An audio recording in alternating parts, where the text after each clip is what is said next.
హిందీ మాట్లాడతా. మమ్మీకి వచ్చా తెలుగు? ఇంట్లో ఎవరికన్నా వచ్చా?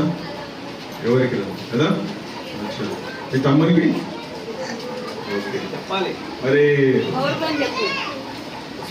వస్తుందా? ఇంటికాడ మరి మీ మమ్మీ తోటి తెలుగులో మాట్లాడితే అర్థమవుతుంది వాళ్ళకి? నువ్వు మాట్లాడవు, హిందీలో మాట్లాడతావు. మీ డాడీకి కాదు, ఎవరికి అర్థం కాదు. నువ్వు తెలుగు కేవలం ఇంటికానే స్కూల్లోనే తెలుగు మాట్లాడతావు. ఎట్లా అనిపిస్తుంది క్లాసులో పిల్లలకి తెలుగు మాట్లాడతాం? ఏం మంచిగా దోస్తులు ఉన్నారా? నీకు ఇప్పుడు ఏ భాషలు వచ్చు? Very good, very good. చదవ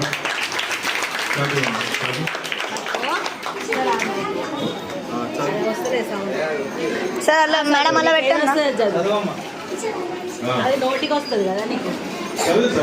చదువు అయితే తనకు తగని పిచ్చి పనుల పోనేల అడుసు తొక్కి కాలు కడుగనేల కోతి మేకు పీకి కోల్పోయే ప్రాణాలు లలిత సుగుణ జాల తెలుగు బాల జన్మించినప్పుడే పుట్టదు జనుల